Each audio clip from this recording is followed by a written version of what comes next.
Salam jumpa saudara yang dikasihi Tuhan. Renungan saat ini bertepatan dengan peringatan Jumat Agung yang saya beri tema hal penting namun sering terabaikan dari kisah salib. Pembacaan nats firman Tuhan saya ambil dari 1 Korintus 2 ayat 2 yang berbunyi sebagai berikut. Sebab aku telah memutuskan untuk tidak mengetahui apa-apa di antara kamu selain Yesus Kristus, yaitu Dia yang disalibkan. Saudaraku, kekristenan tidak bisa lepas kaitannya dengan simbol salib. Tapi tentu ada alasan kuat mengapa salib Kristus menjadi perhatian penting bagi orang Kristen sejak semula. Saudara, paling tidak ada dua hal yang menjadi pesan utama dari salib Kristus. Pertama, salib Kristus berbicara mengenai pertukaran yang menyelamatkan. Ya, pertukaran yang menyelamatkan. Saudara yang dikasihi Tuhan, peristiwa salib Kristus tidak bisa lepas kaitannya dengan sebuah taman yang disebut Taman Getsemani. Bahkan, jalan salib seringkali diperingati dan diawali dengan peristiwa Tuhan Yesus berdoa di Taman Getsemani. Dan tahukah saudara bahwa diyakini darah Yesus untuk pertama kali menetes juga diawali di taman ini saat dia bergumul di dalam doa. Yang Injil Lukas pasal 22 ayat 44 katakan, peluhnya menetes menjadi seperti darah. Pertanyaannya, mengapa harus Taman Getsemani? Sebetulnya pertukaran yang menyelamatkan itu juga bukan hanya terjadi di Bukit Golgota saat Yesus disalib, tetapi pertukaran itu juga sudah terjadi saat Yesus berdoa di Taman Getsemani, saat dia menerima cawan murka Allah, cawan hukuman dosa, cawan yang seharusnya kita yang menerimanya, tetapi dia telah menggantikan dan menanggung penderitaan besar karenanya. Saudaraku, mengapa harus di Taman Getsemani? Mari kita lihat Injil Yohanes pasal 18 ayat yang pertama. Setelah Yesus mengatakan semuanya itu, keluarlah ia dari situ bersama-sama dengan murid-muridnya, dan mereka pergi ke seberang sungai Kidron. Di situ ada suatu taman, dan ia masuk ke taman itu bersama-sama dengan murid-muridnya. Yohanes mencatat bahwa Taman Getsemani ada di wilayah Kidron. Dan tahukah saudara, ini bukanlah suatu kebetulan. Kidron dalam perjanjian lama memiliki gambaran sebagai tempat yang najis. 1 Raja-Raja pasal 15 ayat 13 menyatakan demikian. Ketika Raja Asa merobohkan patung yang keji dan membakarnya di lembah Kidron. Raja Yosia juga dalam 2 Raja-Raja pasal 23 ayat 4 dan 6 juga ayat 12, bagaimana berhala-berhala dibakar dan kemudian dibuang di wilayah Kidron. Di dalam 2 Tawarik pasal 29 ayat 16, demikian pula bagaimana pada waktu itu hal-hal yang najis dibuang, diangkut keluar ke lembah Kidron. Saudaraku, lembah Kidron pada zaman perjanjian lama, baik saat masa Raja Asa, Yosia maupun Hizkia, adalah tempat yang identik dengan tempat pembuangan hal-hal yang terkutuk, hal yang najis, lokasi pekuburan yang melambangkan kematian. Kidron adalah gambaran kita sesungguhnya yang telah menjadi terkutuk, najis, dan layak menerima kematian kekal akibat dosa. Tetapi tempat ini juga di dalam perjanjian lama sudah dikaitkan dengan korban domba Paskah. Di dalam 2 Tawarik 30 ayat 14 dan 15a, Dikatakan di situ, lalu bangunlah mereka menjauhkan mezbah-mezbah yang ada di Yerusalem. Ini maksudnya mezbah-mezbah penyembahan berhala, hal yang najis dan terkutuk di hadapan Allah. Juga semua mezbah korban ukupan disingkirkan dan dibuang ke lembah Kidron. Perhatikan ayat 15 bagian A. Kemudian disembelihlah domba Paskah pada tanggal 14 bulan kedua. Sesuatu yang najis, tetapi kemudian disertai dengan adanya korban domba Paskah. Hal ini semakin jelas ketika kemudian kita perhatikan nubuatan yang dinyatakan bagaimana Kidron akan menjadi kudus yang terdapat di dalam Yeremia 31 ayat 40. Dan segenap lembah itu dengan mayat-mayat dan abu korbannya dan segenap tanah di tepi sungai Kidron sampai ke sudut pintu gerbang kuda ke arah timur akan menjadi kudus bagi Tuhan. Orang tidak akan meruntuhkan dan merobohkan lagi di sana untuk selama-lamanya. Akan menjadi kudus. Korban Yesus sebagai domba Paskah yang sejati membuat pertukaran itu terjadi. Pertukaran yang menyelamatkan, pertukaran yang mengubah kita. Sebagaimana 2 Korintus 5 ayat 21 berkata, Dia yang tidak mengenal dosa telah dibuatnya menjadi dosa karena kita, supaya dalam Dia kita dibenarkan oleh Allah. Jadi tidak kebetulan Yesus berdoa di Taman Getsemani di wilayah Kidron, yang menggambarkan kita lah yang sebetulnya harus menanggung dosa, terkutuk, terbuang, najis. Tetapi Yesus menggantikan kita. Yesus yang tidak bersalah dan suci dijadikan bersalah dan harus menanggung kenajisan dosa kita, supaya kita yang bersalah dan najis karena dosa dibenarkan dan disucikan oleh darahnya yang kudus. Haleluya. Kemudian yang kedua, saudara, salib Kristus berbicara mengenai perjumpaan yang mengubahkan. Perjumpaan yang mengubahkan. Saya ambil sebuah kisah. Adalah kedua penyamun yang disalib di samping kanan dan kiri Tuhan Yesus. Bagaimana Injil Matius pasal 27 ayat 44 dari ayat 41, demikian pula Injil Markus pasal 15 ayat 32 mencatat kedua penyamun yang disalib di samping Yesus pada awalnya ikut mencela, dalam salinan aslinya menimbulkan cercaan, hinaan. Bukan hanya imam-imam yang mengolok-olok, bukan hanya ahli-ahli Taurat. Dikatakan di dalam Matius pasal 27 dan Markus pasal 15 itu, kedua penyamun itu pun ikut mencela dia sedemikian juga.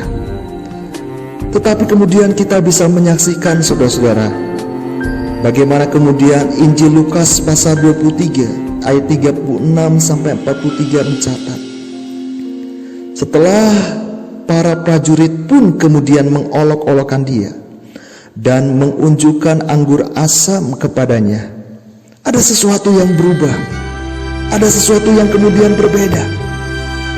Terjadi perubahan pada penyamun, salah seorang penyamun di sana. Mengapa dia berubah? Apa yang terjadi? Apa yang membuat dia berubah? Kita perhatikan sebelumnya, setelah Injil Matius dan Markus mencatat bagaimana imam mengolok, bagaimana imam menghina ahli-ahli Taurat, menghina Tuhan Yesus, dan kedua penyamun itu pun ikut mencerca.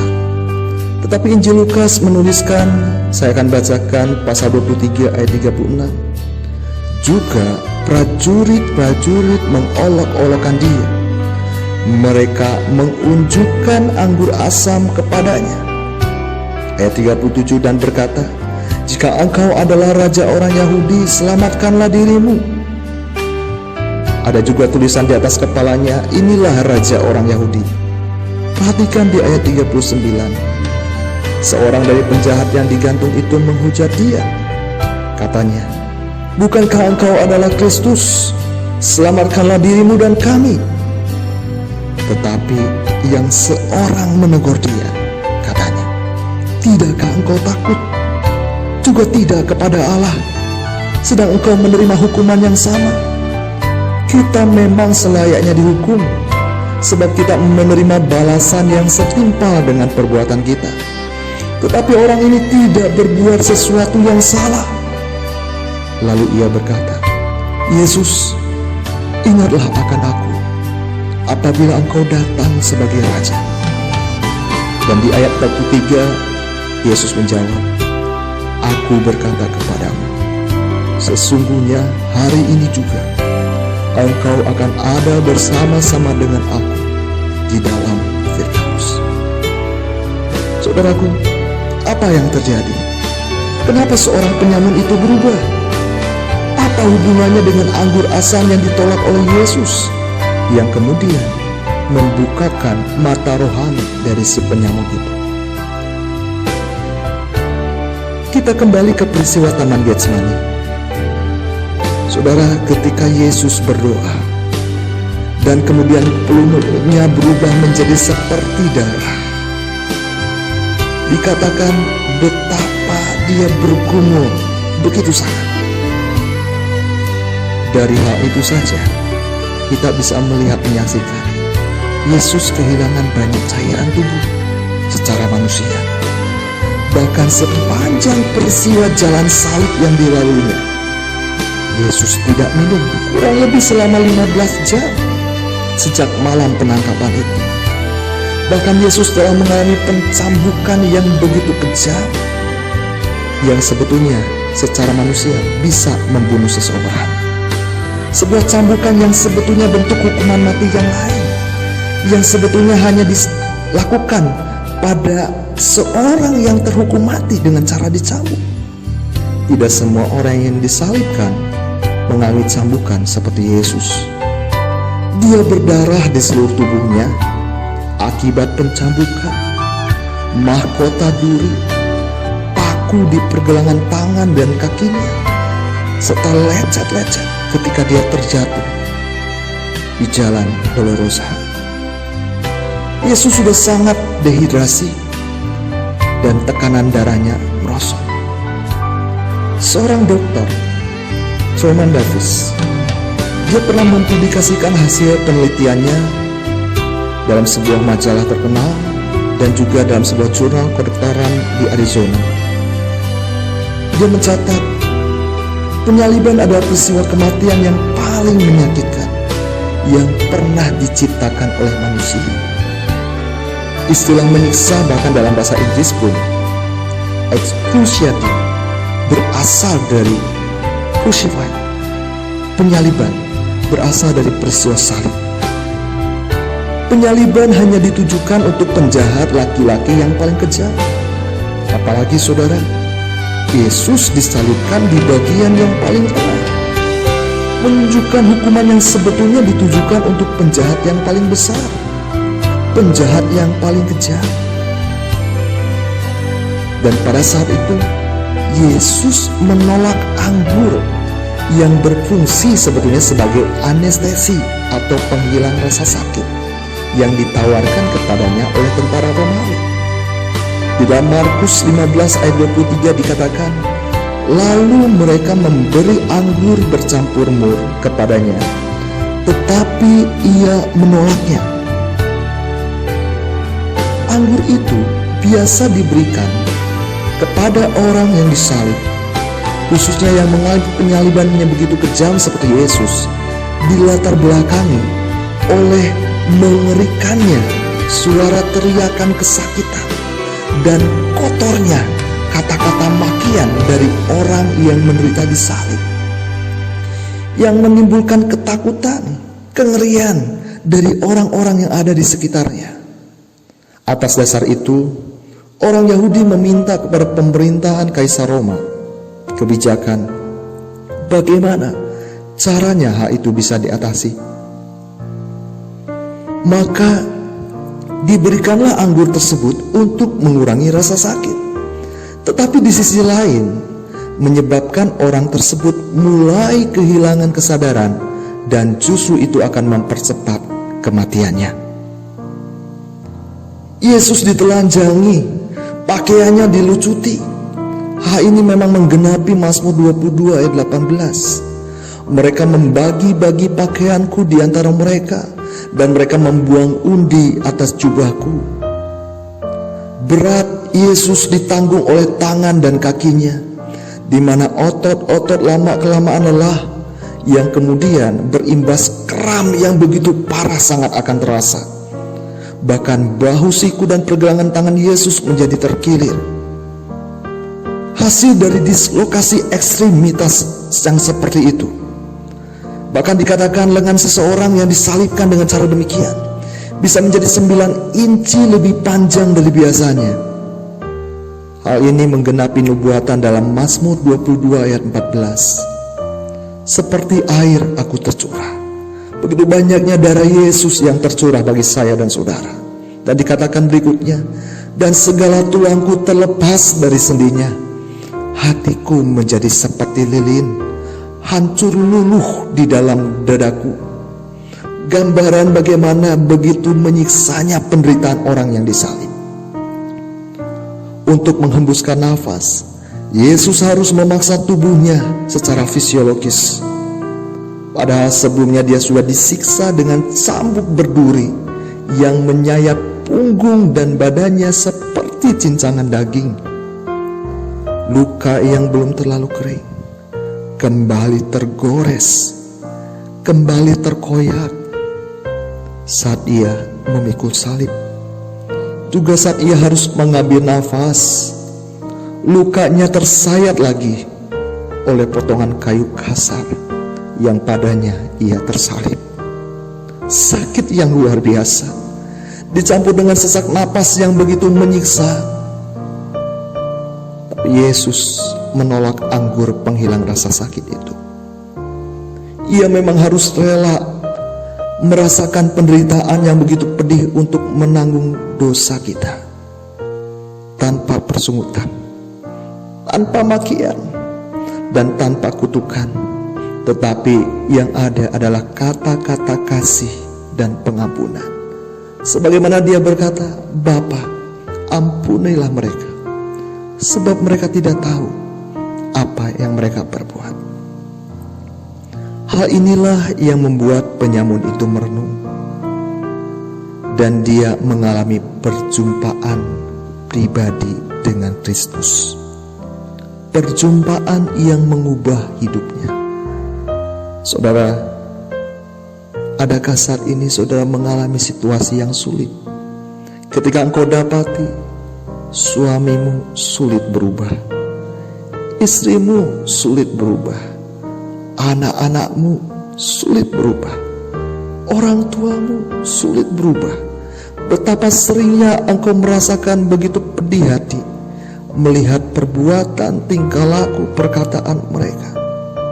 Saudaraku, berdoalah, mintalah agar mereka bisa mengalami perjumpaan pribadi dengan salib Kristus.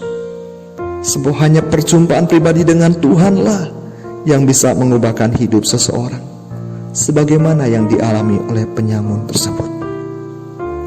Berikutnya saudaraku, yang terakhir, yang ketiga, salib berbicara mengenai pernyataan yang memberi kemenangan. Dikatakan di dalam Injil Yohanes pasal 19 ayat 28, Yesus berkata di situ, Aku haus. Apakah dia sudah tidak lagi mampu menanggung penderitaan? Pada akhirnya dikatakan di ayatnya yang ke-30, Yesus meminum anggur asam itu, dan berkatalah ia, sudah selesai. Apakah dia meminum atas dasar ketidakmampuannya menanggung penderitaan, kesakitan yang begitu sangat? Bukanlah demikian. Justru, saudaraku, ketika Yesus minum anggur asam itu, bukan karena dia tidak tahan menderita, bukan karena dia tidak bisa lagi menanggung kesakitan yang begitu sangat. Sebelumnya dikatakan betapa dehidrasi yang begitu berat dan parah dialami oleh Yesus sebagai cara manusia. Tentu saudara, seorang yang mengalami dehidrasi hebat, kekurangan banyak cairan tubuh, apalagi Yesus dengan darah yang begitu banyak keluar dari tubuhnya, sudah pasti suaranya pun akan terdengar tidak biasa, begitu serak, begitu parau. Saudara bisa bayangkan ketika saudara sudah berlari sedemikian lama dan sudah mengalami satu keletihan ketika sudah berlari itu, berapa banyak di antara kita suaranya berubah, apalagi Yesus. Tetapi untuk perkataan-perkataan terakhirnya, terlebih ketika dia mau menyatakan sebuah pernyataan sudah selesai, ada sebuah pernyataan yang dia ingin serukan dengan nyaring. Apa maksudnya sudah selesai di sini? Ini bukan perkataan putus asa. Ini bukan perkataan yang menunjukkan kekecewaan. Tetapi sudah selesai diambil dari katanya tetelestai, yang artinya sudah sempurna, sudah genap, sudah tuntas. Yesus sudah menuntaskan karya salibnya. Dia sudah menang menghadapi berbagai macam godaan untuk menghindari jalan salib. Dia sudah sempurna menebus dosa kita. Yesus meninggal setelah 6 jam penyiksaan, yang merupakan proses kematian paling menyiksa dan mengerikan yang pernah diciptakan, yang melambangkan penderitaan dan kematian kekal di neraka, agar kita, orang-orang berdosa seperti Anda dan saya, bisa ditebus dan diselamatkan untuk masuk dalam surganya yang mulia. Jadi saudaraku, salib berbicara. Yang pertama, di dalamnya terjadi pertukaran yang menyelamatkan kita. Yang kedua, perjumpaan dengan salib Kristus yang mengubahkan kita. Dan yang ketiga, pernyataan yang memberi kemenangan. Puji Tuhan. Saya akan tutup renungan ini dengan doa. Mari kita bersahati di dalam doa. Tuhan Yesus, sungguh besar pengorbananmu di kayu salib. Sungguh besar kasih-Mu yang sudah Engkau nyatakan bagi kami manusia yang berdosa. Tidak ada kasih yang bisa menandingi kasih Engkau. Bagaimana Engkau harus menanggung kutuk derita dan ditimpakan cawan murka dosa karena pelanggaran dan kesalahan kami.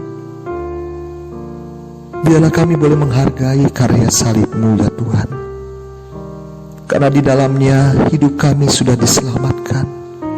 Engkau sudah menggantikan posisi kami. Dan biarlah karya salib Kristus mengubahkan kami di setiap hari-hari yang kami masih jalani. Biarlah perjumpaan dengan salib Kristus terus mengubahkan hidup kami semakin berkenan di hadapan Allah. Dan pernyataan kemenangan yang sudah Engkau nyatakan memberikan kepada kami pengharapan. Kami juga adalah orang-orang yang menang, bahkan lebih daripada pemenang. Oleh sebab itu saudara, siapapun di antara engkau yang saat ini sedang sakit, engkau yang sedang mengalami pergumulan, persoalan, pencobaan, ingat, Yesus sudah menang. Dia sudah memberikan kemenangan itu juga buat saya dan saudara. Karena itu nyatakan, aku lebih daripada pemenang, karena Yesus yang sudah memberikan kemenangan bagi kita. Terima kasih Tuhan. Kami bersyukur dan kami berdoa di dalam nama Tuhan Yesus Kristus. Amin.